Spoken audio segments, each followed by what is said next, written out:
তার খাবারগুলো সে আহার করতেছে। ওরে মুসলমান, তুমি তো সেই দোয়েল পাখির মতো, তুমি তোমার মর্যাদা বুঝলা না। তুমি তোমার নিজের মর্যাদা না বোঝার কারণে তুমি তোমাকে বিভিন্ন জায়গায় তুমি নিক্ষেপ করতেছো। তোমার মর্যাদা না বোঝার কারণে, তোমার ইজ্জত সম্মান না বোঝার কারণে আজকে তুমি ওই কাফের মুশরিকদের সাথে তুমি নিজেকে তুলনা করো। কাফের মুশরিকরা যেমন হালাল হারাম না বেছে তারা জীবিকা উপার্জন করে, তাদের কাছে কোনো দিন নাই, তারা পাঁচ ওয়াক্ত নামাজ পড়তে চায় না, আল্লাহ তাআলার হুকুমকে তারা আদায় করে না। ওরে মুসলমান, তুমি তো তোমার মর্যাদা না বোঝার কারণে, তোমার ইজ্জত সম্মান না বোঝার কারণে ওই কাফের মুশরিকদের কাজের সাথে তোমার কাজ মিলে যায়। এই জন্য আমি মুসলমান হওয়ার পর আমার দুর্গতি ছাড়ে না, আমার অভাব ছাড়ে না, আমার সমস্যা দূর হয় না, আমার দুরবস্থা চলে যায় না। কেন? আমি মুসলমানের ইজ্জতকে আমি নষ্ট করেছি, আমি নিজের মর্যাদা আমি বুঝি না। আল্লাহ রাব্বুল আলামিন হযরত আদম আলাইহিস সালামকে সৃষ্টি করলেন। আল্লাহ তাআলা সর্বপ্রথম শিক্ষক আর সর্বপ্রথম ছাত্র হলেন পয়গম্বর হযরত আদম আলাইহিস সালাম। পয়গম্বর আদম আলাইহিস সালাম পৃথিবীর সমস্ত জিনিসের নামগুলো এবং তার গুণাবলীগুলো তিনি শিক্ষা করলেন। আল্লাহ রাব্বুল আলামিন একটি ইন্টারভিউর মজলিস কায়েম করলেন আর সমস্ত ফেরেশতাদেরকে নির্দেশ করলেন, তোমরা আমার পয়গম্বর আদমকে সিজদা করো। এটা হলো হযরত আদম আলাইহিস সালামের শ্রেষ্ঠতাকে প্রমাণ করার জন্য সমস্ত ফেরেশতা হযরত আদম আলাইহিস সালামকে সিজদা করলেন। কেন? আল্লাহ তাআলা যে আশরাফুল মাখলুকাতের মর্যাদা সম্মান শ্রেষ্ঠতা দিয়ে দুনিয়ার সমস্ত জিনিসের উপরে আল্লাহ তাআলা এটাকে কি করলেন? প্রমাণ করলেন, প্রমাণিত করে দিলেন যে ফেরেশতাদের চাইতে তোমাদের দাম কি বেশি।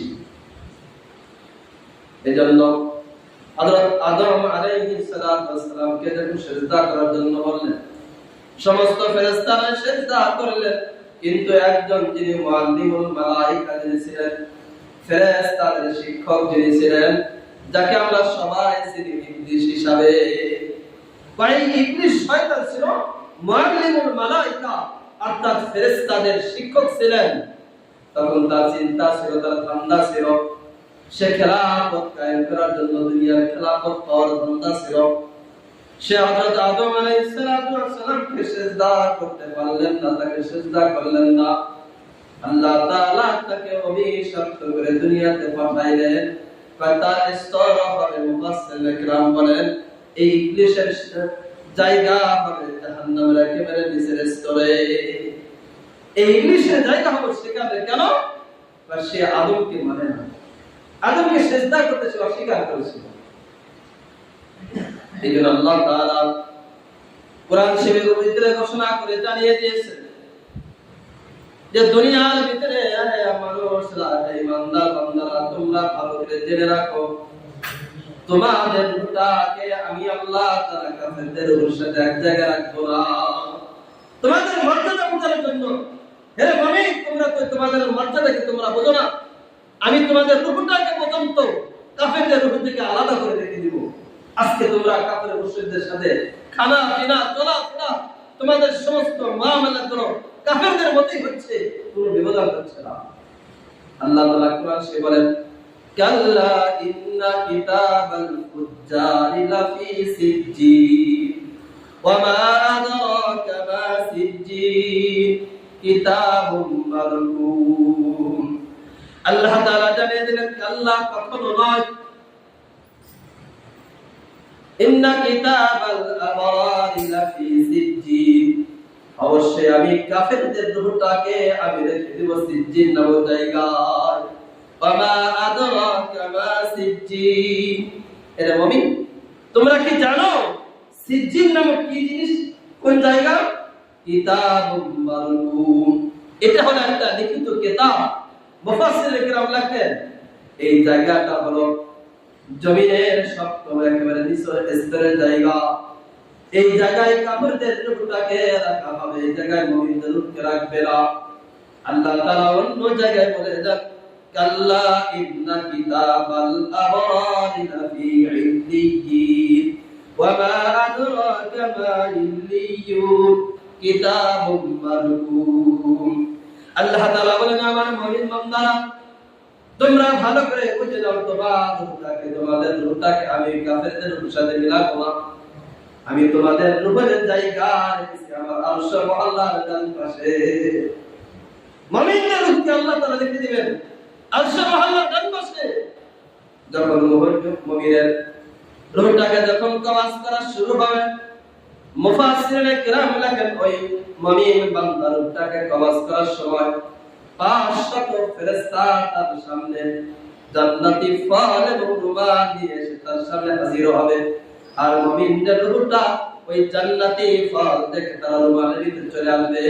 আর এই ফেরেশতা ওই মুমিন বান্দার রূহ এবং তাদের যে জানটাকে তাদের রূহটাকে আল্লাহ তাআলা আরশে মহল্লার ডান পাশে তাদেরকে রেখে দিবে।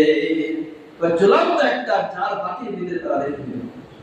আরশে মহল্লার পাশে একটা ঝুলন্ত ঝাড় বাতি আছে, ওই ঝাড় বাতির ভিতরে ঈমানদারদের রূহটাকে মুমিনদের রূহটাকে ওই জায়গায় রেখে দিবেন। ফেরেশতাদের মাধ্যমে ওই জায়গায় রেখে দিবেন। এটা হলো মুমিনদের মর্যাদা, ঈমানওয়ালাদের মর্যাদা। আমরা তো দেখি দুনিয়াতে ঈমানদার হলো দুই প্রকার। একজন ঈমানদার সে আমলওয়ালা ঈমানদার, ঈমান আছে পাশাপাশি আমলও আছে। দেখবেন অনেক মানুষ আমলের দিক দিয়ে অনেক ঊর্ধ্বে। আর এক প্রকার মুমিন হলো যারা ঈমান আছে কিন্তু আমল নাই, শুধু ঈমান, কালিমা পাঠ করছে, নামাজ পড়ে, কোনো আমল নাই তার ভিতরে। ঈমানওয়ালা আমলওয়ালা মুমিনদের মর্যাদা আল্লাহ তাআলার কাছে অনেক বেশি। আমলওয়ালা মুমিনদের যখন তারা এই দুনিয়া থেকে চলে যাবে, আখিরাতের ময়দানে চলে যাবে, যখন তারা হাসরের ময়দান গায়েব হবে, হাসরের ময়দানের একদিন আর এই দুনিয়ার 50,000 বছরের সমান হবে। হাসরের ময়দানের দিনটা একদিন আর এই দুনিয়া 50,000 বছরের সমান হবে। ভাই ঈমানদারেরা, মুমিন বান্দারা ওই হাসরের ময়দানের 50,000 বছরকে তারা একত্র নামাজের মতো তারা কাটিয়ে দিবে। তারা বুঝতে পারবে না এখানে 50,000 বছর তারা কাটিয়ে দিয়েছে।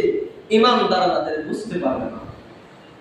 একত্র নামাজ পড়তে যেরকম তাদের সময় লাগে, সহজ মনে হয়, বা ঈমানদাররা তো ওই হাসরের ময়দানের এই দীর্ঘ সময়কে তারা একত্র নামাজের মধ্যে তারা কাটিয়ে দিবে। আর তারা সেই ফুলসিরাতের রাস্তাটা 30,000 দূরত্ব, 30,000 বছরের ফুলসিরাতের রাস্তাটা, যেটা রাস্তাটা এমন হবে চুলের চাইতে যেমন হীরার চাইতে ধারালো হবে। এই ধারালো রাস্তা, এত চিকন রাস্তাকে ঈমানদাররা 30,000 বছর রাস্তাটা বিদ্যুতের গতিতে মুহূর্তের ভিতরেই তারা এপার থেকে ওপার চলে যাবে। ঈমানদাররা এত দ্রুত গতিতে তারা এপার থেকে ওপার চলে যাবে, বুঝতে পারবে না যেই ফুলসিরাতের রাস্তার নিচ দিয়ে জাহান্নামের আগুন ধাও ধাও করে জ্বলতেছে। বা ঈমানদার টেরও পাবে না। তারা তো দ্রুত গতিতে সহজে তারা এই ফুলসিরাতের রাস্তা পার হয়ে যাবে। এজন্য এখন আমাদের সময় ঈমানদার হওয়ার, পরিপূর্ণ ঈমানদার হওয়ার, আমল আর ঈমানদার হওয়ার, আমল করে আপনার কাজে আসবে। এখন বুঝে না আসলেও যখন রূহটা যখন চলে যাবে তখন আমাদের বুঝে আসবে প্রত্যেকটা সেকেন্ডের কি দাম, প্রত্যেকটা সেকেন্ডের কি দাম। যেটা ইবাদতের সাথে কাটছে আর যেটা ইবাদত ছাড়া কেটে গেছে, দুইটার মাঝের পার্থক্যটা আপনি আফসোস করতে থাকবেন। ওই আফসোস আর কোনদিন কাজে লাগবে না। এই জন্য দুনিয়া থাকা অবস্থায় আমাদের সেই আফসোসকে কাজে লাগাতে হবে। আল্লাহ রাব্বুল আলামিন ঈমানদার যারা হবে, ঈমানওয়ালা যারা হবে, আমলওয়ালা যারা মুমিন হবে, আল্লাহ তাআলা তাদের অধীনে সমস্ত মাখলুকাতদেরকে তাদের অধীনস্থ করে দিবেন। বাকি সমস্ত মাখলুকাতগুলো ওই ঈমানওয়ালা আমলওয়ালা ইমানদার ব্যক্তির তারা কথা শুনবেন, আগুন পানি অন্যান্য বস্তুগুলো তার কথা শুনতে থাকবে। আগুন পানি অন্যান্য প্রাণীগুলো তাদের কথা শুনতে থাকবে। ইমানদার বান্দা কথা বলবে, তারা কথা শুনবে, এগুলো তারা আমল করার চেষ্টা করবে। আল্লাহ তাআলা সমস্ত মাখলুকাতদেরকে ঈমানওয়ালা বান্দাদের অধীনস্থ করে দিবেন, অর্থাৎ তাদের বাধ্য থাকবে, তারা যা বলবে তাই করবে।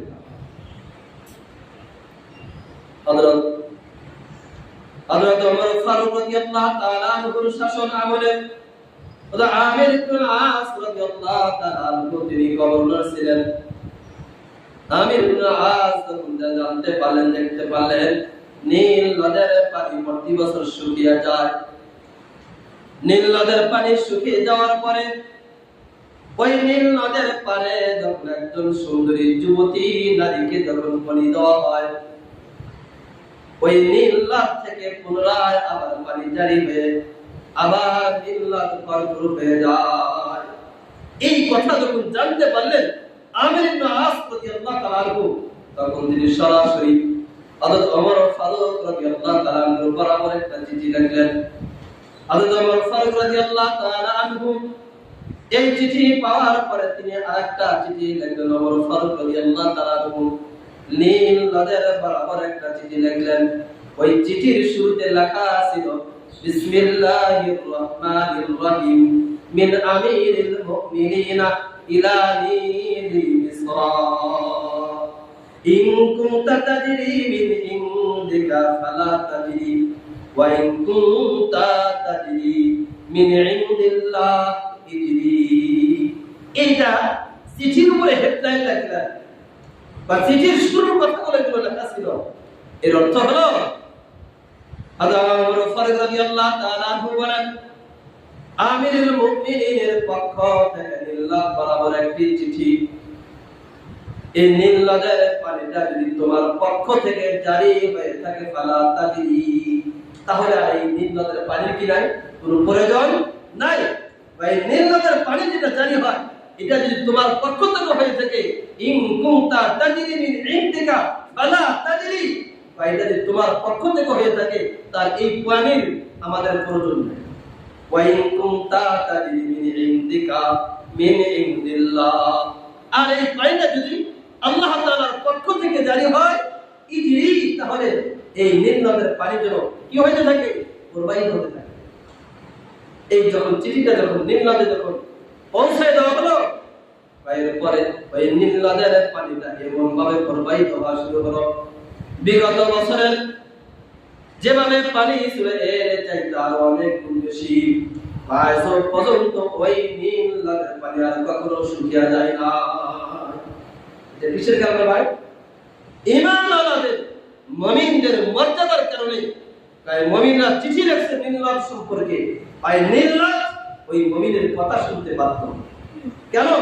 আল্লাহ তাআলা সেই মুমিন যখন আল্লাহ তাআলার অধীনস্থ হয়েছে, আল্লাহ তাআলার গোলামি হয়েছে, আল্লাহ তাআলার গোলাম সাজেছে, তখন দুনিয়ার জিনিসকে ওই মুমিনের গোলাম বানিয়ে দিয়েছে। মুমিন বলছে সাথে সাথে নীল নদ কাজ করা শুরু করে দিয়েছে। হযরত ওমর ফারুক রাদিয়াল্লাহু তাআলা আনহু এর শাসনকালে যখন মদিনায় ভূমিকম্প হওয়া শুরু হলো, যখন মদিনায় ভূমিকম্প হওয়া শুরু হলো, হযরত ওমর ফারুক রাদিয়াল্লাহু তাআলা আনহুর হাতের লাঠি এবং পা দ্বারা জমিনের উপর আঘাত করে বলেন, রে জমিন তুমি থেমে যাও, তুমি কি জানো না তোমার ভিতরে কাকে সেখানে শোয়ানো হয়েছে বিশ্বনবী রাহমাতুল লিল আলামিন সাইয়্যিদুনা মুরসালিন হযরত মুহাম্মদুর রাসূল সাল্লাল্লাহু আলাইহি ওয়াসাল্লাম কে। হে জমিন তুমি থেমে যাও, আর একবারও তুমি কাঁপবা না। আজ পর্যন্ত ওই মদিনার জমিন আর কোনোদিন ভূমিকম্প হয় নাই, কিয়ামত পর্যন্ত আর কোনোদিন ভূমিকম্প হবে না। তা মদিনার মাটিতে কিয়ামত পর্যন্ত কোনোদিন আর কি হবে না, ভূমিকম্প হবে না। কিসের কারণে? ঈমানওয়ালা মুমিনের কথার কত তাসির ছিল, কত পাওয়ার ছিল। আল্লাহ তাআলা হুকুম করে দিয়েছেন, ওই জমিনকে মুমিনের তাবে বানিয়ে দিয়েছেন। আজও পর্যন্ত ওই মদিনাতে আর কখনো কি হয় নাই, ভূমিকম্প হয় না। এটা মুমিনের মর্যাদা। তা মুমিন যখন একজন মুসলমান যখন আল্লাহ তাআলার গোলাম হয়ে যাবে, বা দুনিয়ার সমস্ত জিনিসকে আল্লাহ তাআলা ওই মুমিনের কি বানায় দিবেন? গোলাম বানায় দিবেন, অধীনস্থ করে দিবেন। আলা ইবনে হাজরামি রাদিয়াল্লাহু তাআলা আনহু, যিনি আল্লাহর নবী বিশ্ব নবী রাহমাতুল আলামিনের একজন বিশিষ্ট সাহাবী ছিলেন। তিনি দাওয়াতের মিশন নিয়ে চলতেন, দাওয়াতের কাজ করতেন। শহরে জায়গা নাই, তাদের জঙ্গলে থাকতে হবে। যখন তারা জঙ্গলে থাকতে হবে, আলা ইবনে হাজরামি রাদিয়াল্লাহু তাআলা আনহু জঙ্গলের পারে গিয়ে তিনি ঘোষণা করে দিলেন, আইয়ুহাল হাশারাতু ওয়াসসিবাহু নাহনু আসহাবু রাসূলিল্লাহি সাল্লাল্লাহু আলাইহি ওয়াসাল্লাম ফারহালু ইন্না নাসিলুনা। হযরত আলা ইবনে হাজরামি রাদিয়াল্লাহু তাআলা আনহু ঘোষণা করে দিলেন, এরা জঙ্গলের সমস্ত হিংস্র প্রাণীরা, এই জঙ্গলের সমস্ত প্রাণীরা তোমরা জঙ্গল ছেড়ে দাও। আইয়ুহাল হাশারাতু ওয়াসসিবাহু, হে জঙ্গলের সমস্ত প্রাণীগুলো তোমরা কি করো? জঙ্গলকে ছেড়ে দাও। ফারহালু, আমরা এই জায়গায় থাকবো, রাত্রি যাপন করব। ফাইন্না নাযিলুনা, আর সমস্ত বন জঙ্গলের প্রাণীগুলো তোমরা এখান থেকে কি হয়ে যাও? এই জঙ্গলকে তোমরা খালি করে চলে যাও। বাইনা ওয়াজাদনাহু, এরপরে যদি আমরা তোমাদেরকে এই জায়গায় তোমাদেরকে আমরা পাই, কাতালনাহু, তাহলে আমরা তোমাদেরকে কি করব? হত্যা করে দেব।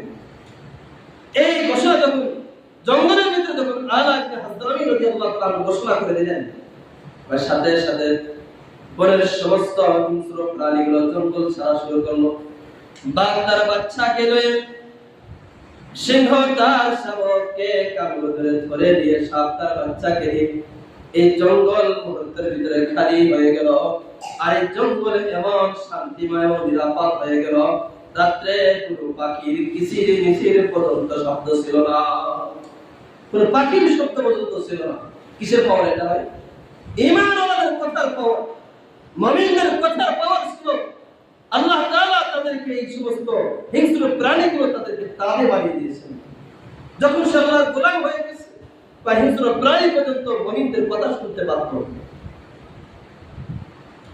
হযরত ওমর ইবনে আব্দুল্লাহ ইবনে ওমর রাদিয়াল্লাহু তাআলা আনহু, আব্দুল্লাহ ইবনে ওমর রাদিয়াল্লাহু তাআলা আনহু এক সময় তিনি সফরে যাইতেছিলেন।